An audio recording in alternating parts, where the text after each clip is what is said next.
Hai, Assalamualaikum, welcome back to Al-Rumi Channel. Hari ni 23 Mac, hari Isnin, Raya ketiga. Raya ketiga ni, kejap lagi kita nak sambung raya. Sebelum nak sambung raya, saya nak buat video ni seperti mana yang saya plan sebelum ni.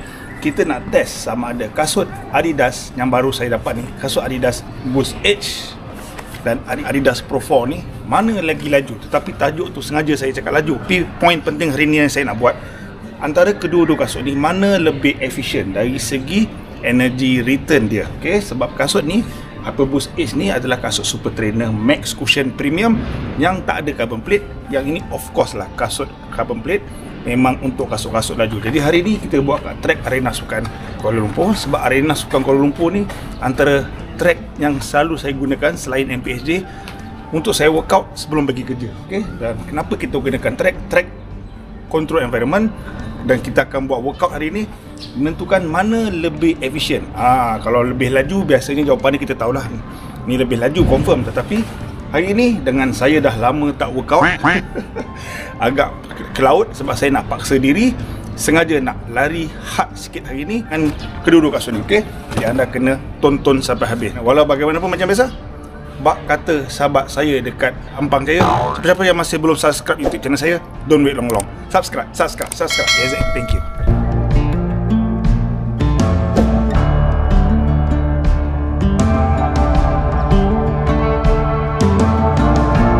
Okay, sambil-sambil kita pakai kasut ni, ini saya nak bagi saya punya initial impression dengan kasut Hyper Boost Edge ni. Kasut ni saya dah pakai buat long run semalam. Secara ringkasnya, sangat-sangat enjoy kasut ni sebab dia very comfort, sangat selesa. Dan saya rasa kasut ini dia, macam saya katakan, dia kena break in. So bila dia break in, dia dah bersemi dengan kaki anda pakai lagi enjoy. Bila dia snap tu, dia seolah-olah mengikut karakter kaki anda. Dan saya nak bagi tahu, semalam saya punya memang pace slow, tetapi saya sekali-sekala saya buat stride. Apabila buat slow tu, memang rasa sangat-sangat stable. Dia tak berapa squishy, tak berapa plush, tetapi semuanya moderate. Maknanya dia memang steady punya run, smooth punya run, dan dia very accommodate. Underfoot anda rasa sensasi tu very relaxing, tak ada pressure. Dan bila saya tukar stride tu, lagi rasa enjoy. Okay, tu dari segi initial review lah. Sebab ada kasut very comfortable, tapi untuk longer distance, masa yang lebih lama, dia dah tak berapa sesuai, kaki kebas dan sebagainya. Contoh seperti kasut-kasut carbon plate lah. Okay, so hari ni reason saya nak compare dengan kasut ni, sebab ini of course kasut yang sangat agresif, sangat propulsif, tetapi favourite saya. Okay, jom kita warming up dulu. Menu dia hari ni simple. Saya nak buat easy 3 loop dulu dengan Hyper Boost Edge ni. Kemudian saya plan nak buat 1 kilo setiap kasut ni, dengan saya punya acah-acah threshold pace saya, saya punya tempo pace saya. Kemudian kita akan tukar lagi kasut, kita akan try buat sedikit hard untuk interval 1 loop untuk setiap kasut. Okay, dan kita tengok heart rate saya macam mana. Yes. Dan macam biasa pagi ni kita gunakan jam Amazfit 3 Premium. Saya suka pakai jam ni, dia ringan, dia punya screen very clear, dan dia ada analisis tambahan untuk saya punya larian, sesuai untuk runner. Jom check it out.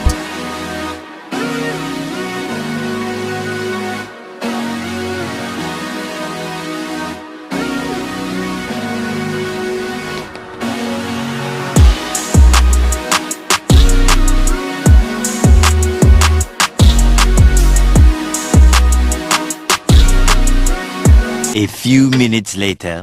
Start. Easy ni, pace 7.5, pace 8. Very easy. Just nak activate muscle dulu. Sekejap.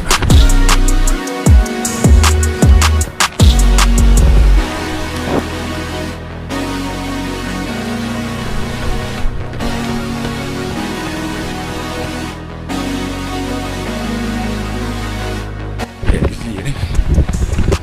Best gila. Orang tak ramai ni. Besok-besok ramai orang dah boleh gaya. Okay, kita dah buat easy. Dia yang paling penting untuk buat workout ni, dia kena ada buat drill. Pasal muscle anda tu nak lagi lebih laju. Kita nak elak injured, cramp, dan anda boleh fully flex anda punya muscle tu bila nak berlari. Okay, jom kita buat drill, simple drill lah. Ada banyak drill, tapi yang ini saya buat yang basic. Okay, jom check it out.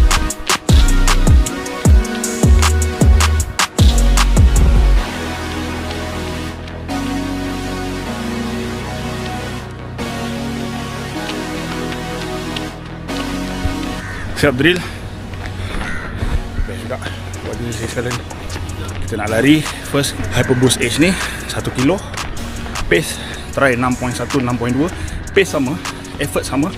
Tapi kita nak tengok dia punya heart rate, cadence, stride, power semualah. Lepas tu okay, kemudian kita tukar kasut and kita check it out.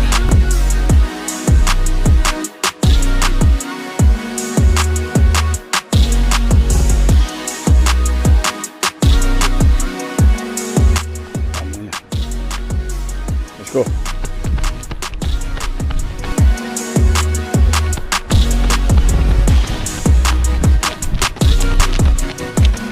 Okay, pasti ramai nak tahu tempo pace anda berapa pace yang anda harus lari. Ada berbagai cara, antaranya mengikut heart rate, tetapi saya gunakan kaedah simple. Saya punya timing 5k yang terbaru, tetapi saya tambah lagi allowance 20%. Itu je simple nak tengok. Dan lagi best, kita lari dengan jam Amazfit.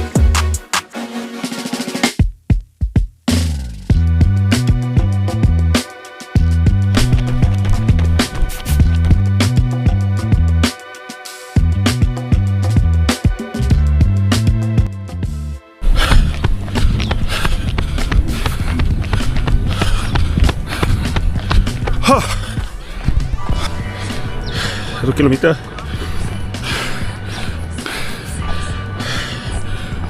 6 minit. Laju sangat. Patutlah barai. Tukar kasut pula. Rest 2 minit, 3 minit. Tukar kasut, lagi hari turun balik. Jom. A few moments later. Jom kita tukar Pro 4 Pink. Barai juga. Laju sangat tadi. Okay. Baik. Kasut favorite baik.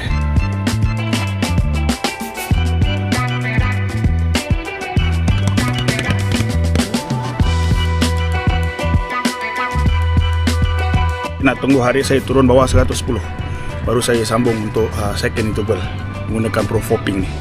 Sekarang 115.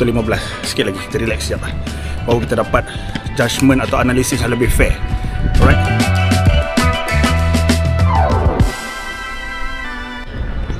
So let's go. Let's go. Pace yang sama, effort yang sama. Oh, ini lagi sedap baby. Jom layak.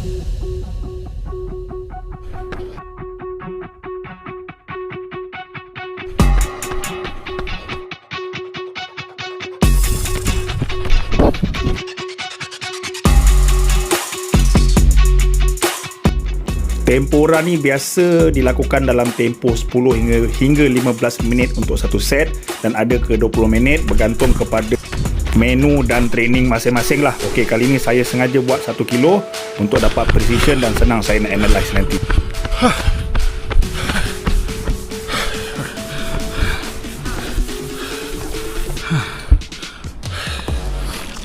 Barai. Laju sangat lah.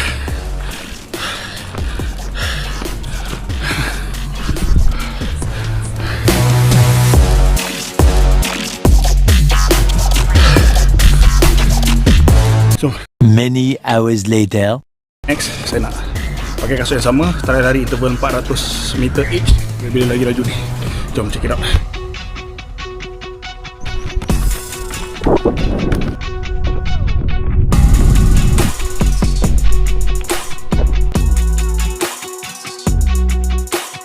Ya, interval 400 meter ni biasa bermula dengan 4 ke 6 set lah. Saya pernah buat 12 set So mengikut 5k timing anda, tetapi ini adalah antara workout yang paling susah lah. Saya buat 1 set aja untuk video kali ini.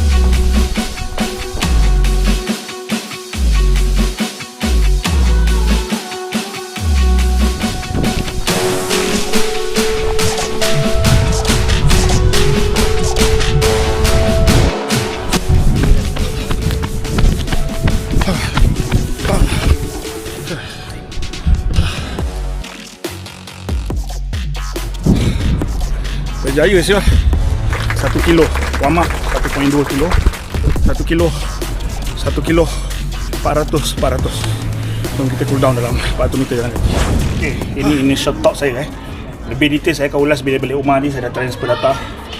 Bila saya lari easy, saya tukar tempo, threshold dan saya tekan pace interval 5k punya pace kasut ni of course dia punya ride sangat-sangat smooth, kita rasa sangat comfort. Tapi sebab masalah dia bila saya tukar dengan kasut ni, kasut ni berat dia berbeza. Ini 273 gram, ini 220 gram, beza kat 50 gram. Of course ni lebih rasa ringan, nak menghayun kaki lagi sedap. So dekat track ni ada cornering, saya rasa dia cornering ni lagi sebab dia sangat stabil. Tapi of course saya still boleh push, saya still boleh buat tempo dengan rasa effort yang agak sedikit berbeza. Ini lebih mudah lah, ini lebih mudah of course. So saya punya initial thought, setakat ni untuk Hyperboost Edge ni boleh buat larian-larian workout, boleh buat tempo, boleh buat interval. Tetapi kalau anda ada kasut carbon plate, kasut-kasut super shoes, maybe lagi sesuai lah. Tetapi kasut super shoes ni dia untuk short distance okey lah. Untuk longer distance dan untuk orang yang badan besar, badan lebih besar, yang lagi pace slow, saya rasa kasut ni dia punya midsole dia very forgiving lah. Dia punya lock cantik. Dia of course siapa yang biasa pakai carbon plate dia akan rasa berat lah. Tapi bila dah rasa tempo pace 6.1, saya boleh terlajak pace 5.5 tadi kasut ni. Rasa sangat still enjoy. Overall saya tak boleh conclude lagi, tunggu saya transfer data sekejap lagi, nanti kita cerita lebih lanjut. Okay, check it out. Okay, ni data yang saya dapat transfer. Obviously kita tengok Pro 4 lebih laju sikit dari segi pace, dan tetapi dari segi heart rate nampak Hyperboost lebih relax. Tapi mungkin salah satu sebab kita lari Hyperboost dulu, dari segi heart rate dia memang nampak. Dan kalau anda tengok dari segi cadence, memang Adios Pro 4 memang nampak ketara lah. Kemudian yang paling ketara bila kita lari 400 meter ni, memang nampak dia punya heart rate, dia punya cadence, dia punya stride, memang nampak terang-terangan Adios Pro 4 memang sedikit efisien untuk larian laju yang slow, lebih kepada Hyperboost Edge. Okey, terima kasih menonton dan jangan lupa subscribe.